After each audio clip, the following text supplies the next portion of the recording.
आज के चैप्टर में टाइम एंड टेंस के बारे में पढ़ेंगे। ये नया चैप्टर है आप लोगों के लिए। वर्ब का चैप्टर पूरा हो चुका है पिछले दिन, और आज जो आपको हम पढ़ाने जा रहे हैं ये है टाइम एंड टेंस। अभी तक पहले के क्लास में या अंडर मैट्रिक में आप पढ़े होंगे कि टेंस क्या होता है, टेंस के बारे में मात्र पढ़े होंगे। आज जो हम पढ़ा रहे हैं ये टाइम और टेंस दोनों चीज़ को पढ़ना है। टाइम क्या होता है और टेंस क्या होता है, दोनों के बीच क्या संबंध है और दोनों में क्या अंतर है, ये बहुत सूक्ष्म चीज़ है इसको समझने का।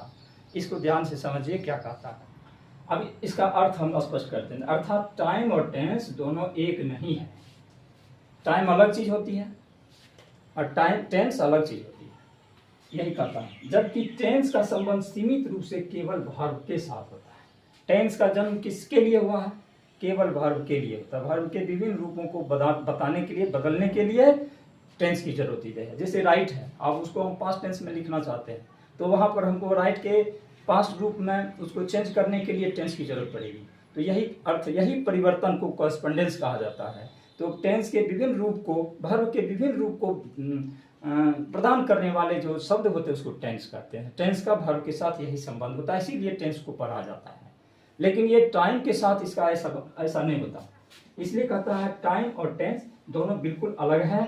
टाइम एक यूनिवर्सल कंसेप्ट है, केवल मान्यता प्राप्त, उसको मान अवधारणा के आधार पर लोग महसूस करते हैं। जबकि टेंस का संबंध सीमित रूप से, सीमित का मतलब होता है कि दूसरे किसी के साथ संबंध नहीं, केवल वर्ब के साथ, केवल वर्ब के साथ इसका संबंध होता है। इन उदाहरणों से स्पष्ट होता है। जो आगे की एग्जाम्पल में जितनी बात अभी हम बोले हैं उसको आप अच्छी तरह से समझ आइएगा, और धैर्यपूर्वक अगर इतना तक आप सुन लिए हैं तो एग्जाम्पल के पकड़ के जरूर सुनिएगा। तो अब जितना मेरा कहना है का मेहनत लगा है ये सफल हो जाएगा, आप अच्छी तरह से समझ जाइएगा।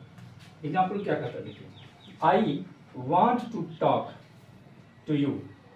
आई wanted to talk to you, मैं आपसे बात करना चाहता था।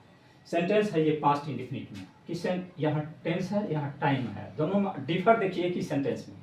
इसमें आप समझिए, I wanted to talk to you, मैं आपसे बात करना चाहता था। इसका सीधा सीधी यही अर्थ निकलता है। पास्ट टेंस में है, पास्ट इंडेफिनिट में है। इसका माने क्या हो, आप किसी बड़े आदमी से या किसी मित्र से या किसी कार्यालय में किसी पदाधिकारी से मिलने जाते हैं, वो पूछे कि क्या बात है, कहाँ है, तो आप कहिएगा कि आप ही से मिलना चाहते थे। विशेष नम्रता व्यक्त करने के लिए, आग्रह और विनम्रता को व्यक्त करने के लिए आप कहना चाह रहे हैं वर्तमान की बात। आप सेंटेंस बोल रहे हैं पास्ट टेंस की, सेंटेंस पास्ट टेंस में बोल रहे हैं। काम होने जा रहा है वर्तमान का, काम कर रहे हैं वर्तमान में, और सेंटेंस बोल रहे हैं पास्ट का। यहाँ विनम्रता सूचक वाक्य के रूप में इसको व्यक्त किया जाता है। विनम्रता व्यक्त करने के लिए, पोलाइटनेस व्यक्त करने के लिए ऐसा कहा जाता है। तो इस प्रकार ये सेंटेंस है पास्ट इंडेफिनिट में, और इसका जो मीनिंग निकलेगा वो प्रेजेंट में निकलेगा। मीनिंग किस में निकलेगा? प्रेजेंट में निकलेगा। तो इसको हम टाइम कहेंगे। तो अब कहेंगे इस वाक्य में जो टेंस है, कौन सा टेंस है? पास्ट इंडेफिनिट है, जो वर्ब के रूप में देखा जाता है। इसका लिखित रूप में, वर्ब के रूप में परिवर्तित रूप दिखाया जा रहा है कि फिजिकली स्पष्ट रूप से देखिए, भौतिक रूप से यहाँ दिखाया गया कि वांट को ईडी जब जोड़ दिए, पास्ट इंडेफिनिट हो गया, या पास्ट टेंस में है तो पास्ट टेंस का रूप में वर्ब को चेंज कर दिए। तो टेंस और वर्ब का संबंध यहाँ दिखता है क्लियर। लेकिन टेंस को तो हम यहाँ कहीं नहीं देखते हैं। टाइम को, तो टाइम का अर्थ तो हम अलग से अपना भाव से समझते हैं, अर्थ से लगा करके समझते हैं। तो यहाँ इसीलिए कहा जाता है कि प्रत्यक्ष रूप से टेंस का संबंध वर्ब से होता है, अब परोक्ष रूप से टाइम का संबंध होता है, जिसको हम अपने विचार और सोच के आधार पर अर्थ निकाल लेते हैं। यही अर्थ निकालना टाइम कहलाता है। तो अब हम पूछेंगे ये सेंटेंस किस टेंस में है? पास्ट इंडेफिनिट में। इसका मीनिंग किस अर्थ में जा रहा है? पास्ट टाइम में, प्रेजेंट टाइम में जा रहा है। यानी कि इसका मतलब वर्तमान में मिलना चाहते थे। कहते हैं कि अगर कहेंगे हम आप ही से मिलना चाहते थे, तो इसका मतलब हुआ मैं आपसे मिलना चाहता हूँ, मैं आपसे मिलना चाहता हूँ। मिलना चाहते थे विनम्रता व्यक्त करने के लिए कहा गया है। इसीलिए आपसे अगर कोई पूछे कि इसका टेंस क्या है, तो पास्ट टेंस, और टाइम क्या है? Present time. देखिए आपको ऊपर में जैसा कि मिला, केवल ये अवधारणा मात्र है, इसको लिखित रूप से व्यक्त नहीं किया जाता, लेकिन हर एक सेंटेंस के साथ दोनों मौजूद रहता है, एक प्रत्यक्ष रूप से, एक और प्रत्यक्ष रूप से, और इसी का नाम प्रेजेंट टाइम है। दूसरा एग्जाम्पल देखिए, कुड यू हेल्प मी, यह भी विनम्रता व्यक्त करने के लिए होता है। क्या आप मेरी मदद कर सकते थे, कर सकते हैं, इसका माने हुआ क्या आप मेरी मदद कर सकते थे। यहाँ कैन होना चाहिए। Can you help me, can का मतलब होता है सकना, पास्ट प्रेजेंट टेंस में होता है, उसका प्रेजेंट टाइम में। लेकिन यहाँ कुड का प्रयोग किया है विशेष विनम्रता व्यक्त करने के लिए। ऐसा कहा जाता है किसी को ज़्यादा आग्रह पूर्वक अगर आप कहना चाहते हैं, कोई काम लेना चाहते हैं, तो ऐसे में आपको कहना होगा कुड यू हेल्प मी, जिसको हम कहेंगे कौन टेंस में है, या तो इसको कहेंगे पास्ट टेंस में। इसका टाइम क्या होगा, प्रेजेंट। बोल रहे हैं वर्तमान की बात, क्या आप मेरी क्या कहते हैं, कुड यू हेल्प मी, क्या आप मेरी मदद कर सकते हैं। इसका मीनिंग बोल रहे हैं वर्तमान में, सेंटेंस बना रहे हैं पास्ट में। यही बात यहाँ भी है। Would you do me A favour, क्या आप मेरा पक्ष ले सकते हैं, मेरे पक्ष में आ सकते हैं। तो यहाँ वुड है पास्ट टेंस, इसलिए यहाँ लिखा है विल से वुड होता है। विल मतलब आगे ये फ्यूचर टेंस का सूचक है, और इसी को फ्यूचर टेंस विल को पास्ट टेंस में जब चेंज किया जाता है तो वुड हो जाता है। तो ये वर्ब जो है ये पास्ट टेंस में है, इसलिए पूछेंगे ये कौन टेंस, तो पास्ट टेंस। लेकिन इसका मीनिंग क्या जा रहा है, मीनिंग जा रहा है प्रेजेंट टेंस, प्रेजेंट टाइम में। आगे देखिए, टुमारो इज सैटरडे, यहाँ वाला सेंटेंस देखिए, टुमारो इज सैटरडे, कल क्या है, शनिवार। इसका टेंस क्या है, इसका इस सेंटेंस में इज लगाया गया है। होगा नहीं कह रहे हैं, कल शनिवार होगा ऐसा नहीं कहा गया, कल शनिवार है। तो है कहे तो सेंटेंस तो प्रेजेंट में हो गया। अब माने निकालिए तो शनिवार कब है, आने वाले समय में, अभी आया नहीं है, अभी मौजूद भी नहीं है, कल होकर के बीतेगा समय ना, कल होगा तब सैटरडे होगा।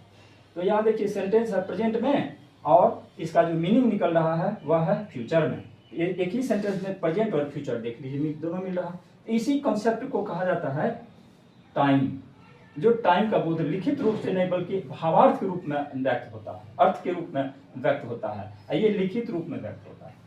The match takes place on Monday, match सोमवार को प्रारंभ होगी, मैच सोमवार को प्रारंभ होगी।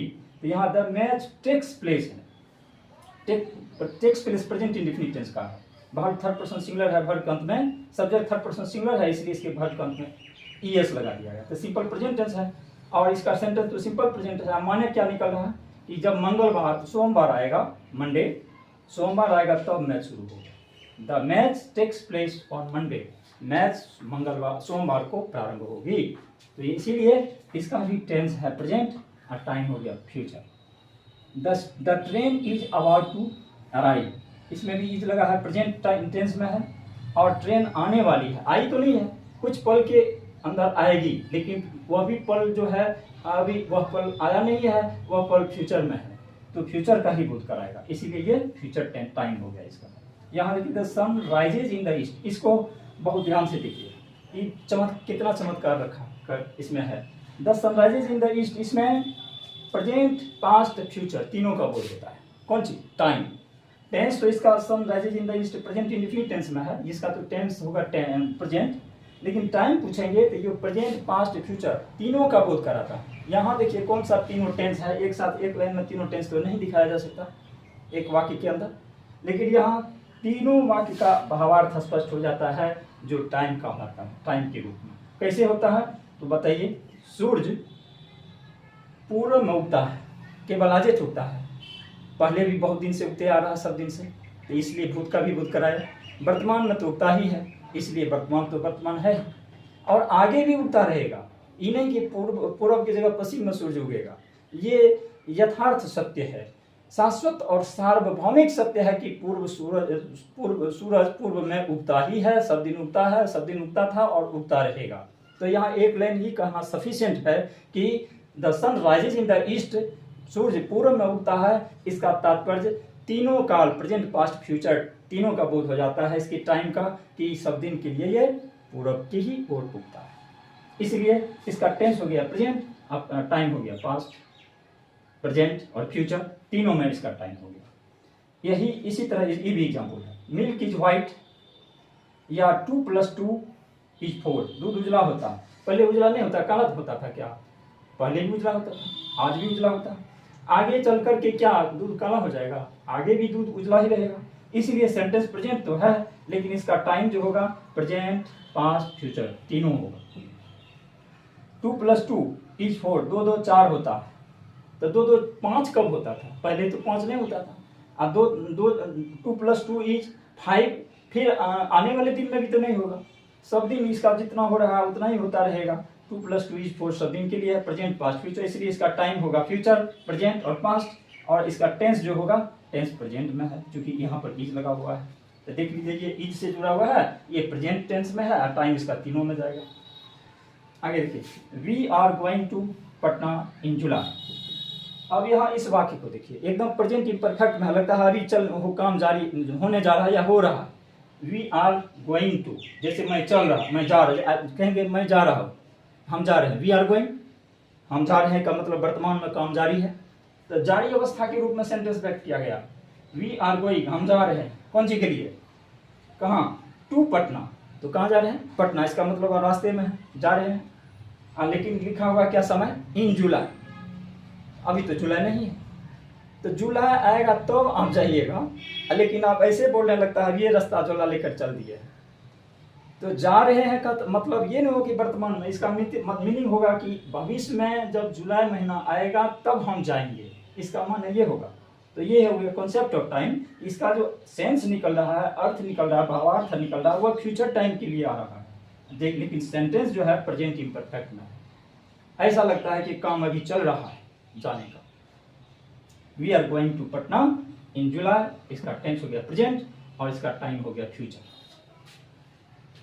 इट मे बी रेन, वर्षा हो सकती है, अनुमान लगाया जा रहा है, मे है प्रेजेंट में और मे का पास्ट में माइट होता है, तो ये प्रेजेंट में है, इसका टेंस हो गया प्रेजेंट, और टाइम फ्यूचर में है कि वर्षा भी तो हो नहीं रही है, आने वाले समय में होगी ऐसी संभावना, तो यहाँ केवल संभावना मात्र व्यक्त किया गया है, इट मे बी रेन, इसलिए ये प्रेजेंट टेंस में है और इसका टाइम फ्यूचर है। अब लगता है कि टाइम और टेंस के बीच क्या संबंध है और टाइम और टेंस के बीच क्या अंतर है, आप अच्छी तरह समझे होंगे। और हमने जो पहले ये परिभाषा बतलाया है, उन परिभाषाओं को आप इस एग्जाम्पल के द्वारा आप फिर से जो पढ़ेंगे या मेरे स्पीच को सुनेंगे तो अब निश्चित रूप से समझ जाइएगा कि हम क्या कहना चाहते थे। जिस बात को बोलकर बहुत अच्छी तरह स्पष्ट नहीं किया जा सकता जब तक कि आप एग्जाम्पल को ठीक ढंग से सुनकर समझ नहीं लीजिएगा।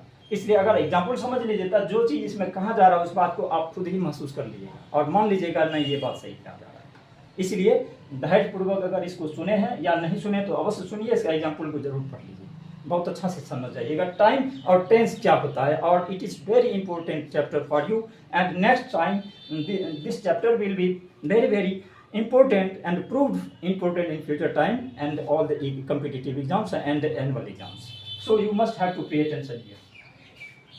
Time is a universal and non-linguistic concept which is formed with three divisions as present, past and future. ये टाइम क्या है, पहले हम टाइम के बारे में जान लें। टाइम है एक यूनिवर्सल कंसेप्ट है, ये दो चीज़ इसमें ध्यान देने का। टाइम क्या है, यूनिवर्सल कॉन्सेप्ट है, मतलब सार्वभौम कॉन्सेप्ट है, सार्वभौम अवधारणाएं हैं। सार्वभौम क्या होता है, अवधारणाएं क्या होता है, इस बात हिंदी में थोड़ा समझिए। सार्वभौम होता है जिस चीज़ की मान्यता संसार में सभी जगह हो, जिस चीज़ को सभी लोग समर्थन करते हो विश्व भर का, उसको सार्वभौम कहते हैं। जैसे गाय दूध देती है, दुधारू पशु है, ये सार्वभौम सत्य है। ये सभी पृथ्वी पर जहाँ तक के लोग हैं सभी इस बात को जानते हैं और इसका समर्थन है। दूध उजला होता है, ये सार्वभौम सत्य है। पृथ्वी के जहाँ तक के लोग होते हैं सभी को पता है और इस बात को सभी महसूस करेंगे, समर्थन करेंगे कि ये दूध उजला होता है, ये सार्वभौम सत्य का होता है। इसी तरह ऐसा कोई भी चीज़ जो संसार भर के लोगों के लिए एक समान हो, उसी को कहते हैं सार्वभौम सत्य। सार्वभौम ये होता है, तो यूनिवर्सल इसी को इंग्लिश में कहते हैं। तो टाइम क्या है, एक सार्वभौम कॉन्सेप्ट है। कॉन्सेप्ट क्या होता है, अवधारणा। अवधारणा क्या होता है, सोच, विचार, निश्चय। मन में एक फिक्स है निश्चय कि ये दूध है, इसको हम पानी नहीं कह सकते, ये दिमाग में एक निश्चय हो चुका है जो विश्व भर के लोग इसको दूध ही मानते हैं, दूध ही कहते हैं। एक अलग से एग्जाम्पल दिए हैं। इसी तरह से ये एक निश्चय किया गया है विश्व भर के लोगों के लिए, कोनो संगठित आयोजित किसी सभा के द्वारा नहीं, नैसर्गिक रूप से, स्वाभाविक रूप से, जन्मजात रूप से। क्या कि समय एक अवधारणा है, यानी निश्चय, विचार, लोगों का एक विश्वास है। और क्या विश्वास है, तो यूनिवर्सल टाइम एक वैश्विक या सार्वभौमिक निश्चय है, अवधारणाएं हैं। अब इसके बारे में एग्जाम्पल और आगे कुछ समझिए तब स्पष्ट हो जाता है। Time is a universal concept and non linguistic. Language मतलब होता है भाषा, नॉन लिंग्विस्टिक माने होता है अभाषिक। जैसे कि रीजनिंग टेस्ट जो होता है, तो रीजनिंग किसी कंपटीशन की तैयारी करने के लिए आप जो रीजनिंग का बुक खरीदिएगा, चाहे नवोदय का, तो उसमें भी वर्बल होता है, नॉन वर्बल होता है, एक रीजनिंग होता है। रीजनिंग मतलब होता है वही जो फिगर वाला क्वेश्चन सब रहता है, उसको रीजनिंग कहा जाता है। उसको क्या कहते हैं, अभाषिक कहा जाता है। इसी को नॉन लिंग्विस्टिक कहा जाता है। नॉन लिंग्विस्टिक का मतलब अभाषिक, जो प्रश्न या जो चीज़ भाषा के रूप में व्यक्त नहीं किया जा सकता है, उसको चित्र के द्वारा चित्रांकन करके व्यक्त किया जाता है, उसको नॉन लिंग्विस्टिक कहा जाता है। तो समय की जो अवधारणाएं हैं उसको लिखकर नहीं बताया जा सकता। वह एक मानव जाति का एक अवधारणाएं है, विश्वास है, और जिस आधार पर उसको महसूस करता है समय के बारे में। हम अभी जो कुछ भी बोल रहे हैं समय के बारे में बोल रहे हैं, तो ये एक निश्चय है, अवधारणाएं हैं। तो अब देखिए कहता है टाइम इज, इसमें दो फैक्टर है, यूनिवर्सल सार्वभौमिक और नॉन लिंग्विस्टिक। नॉन लिंग्विस्टिक का मतलब अभाषिक, यह भाषा के रूप में लिखा जाता है या बोला जाता है ऐसा नहीं, यह अवधारणाएं हैं, यह महसूस करने की बात है। लिखा जाएगा, कुछ अर्थ निकालेंगे हम अपने मतलब का, जो नॉन लिंग्विस्टिक रूप से हम समझेंगे, जिसको हम टाइम कहेंगे। Time is a universal and non linguistic concepts, ये तो समझ गए।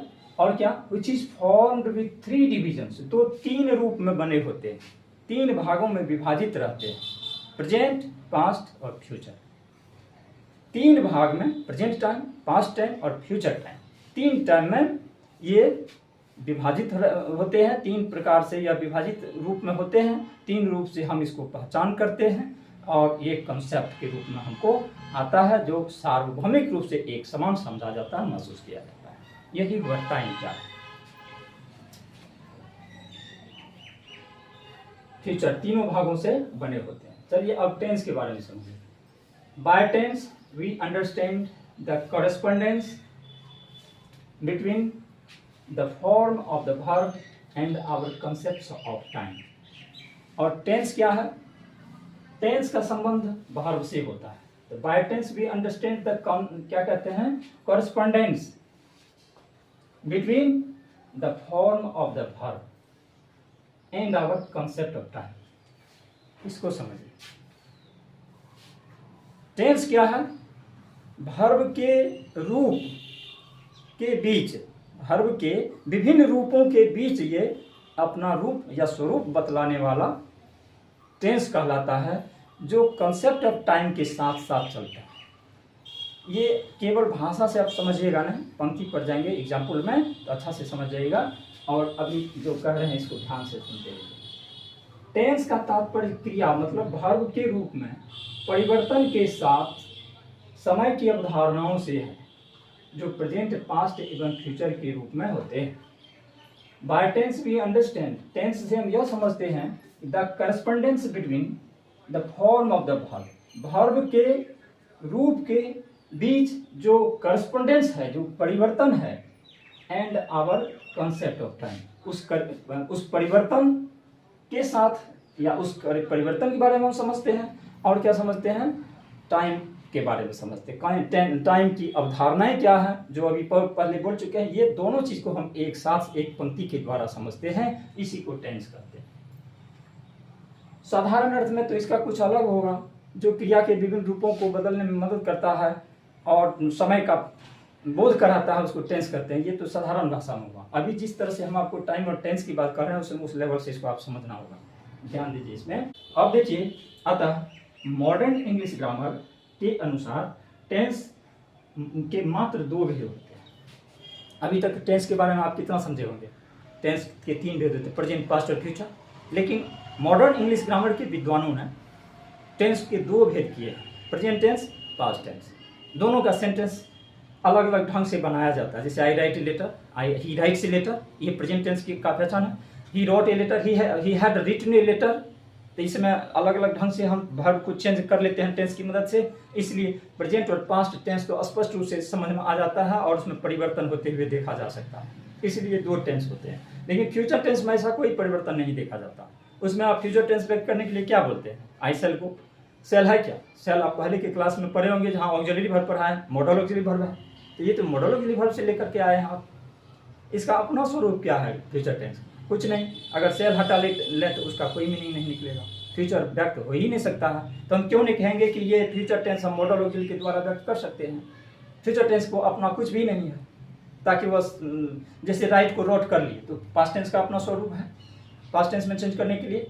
अब फ्यूचर टेंस में चेंज करने के लिए वर्ब के साथ कहाँ को जोड़ते हैं? वर्ब तो अपने मूल रूप में ही रहता है, उसमें भी कोई स्वरूप उसका चेंज हो जाए तभी तो मानेंगे। तो यहाँ सेल हटा दीजिए, फ्यूचर का पावर खत्म। इससे साबित होता है कि future tense modal auxiliary verb की मदद से व्यक्त किया जाता है। दूसरा, फ्यूचर टेंस प्रेजेंट इम्परफेक्ट के द्वारा भी व्यक्त किया जा सकता है। जैसे अभी हमने बताया we are going to Patna in July, हम जुलाई में पटना जा रहे हैं। तो यहाँ फ्यूचर प्रेजेंट इम्परफेक्ट के टेंस द्वारा भी हम फ्यूचर टेंस को व्यक्त कर सकते हैं। तीसरा देखिए, पास्ट टेंस किंतु फ्यूचर टेंस नहीं होता। क्या कहता है? अतः मॉडर्न इंग्लिश ग्रामर के अनुसार टेंस के मात्र दो भेद होते हैं, प्रेजेंट तथा पास्ट टेंस, किंतु फ्यूचर टेंस नहीं होता। फ्यूचर टेंस नहीं होता है। इसका क्यों नहीं होता है? जो फ्यूचर टाइम का बोध कराने के लिए continuous form, simple present tense एवं modal auxiliary verb, continuous form, simple present tense और मॉडल ऑक्सिलरी वर्ब, ये तीन चीज़ों का प्रयोग किया जाता है।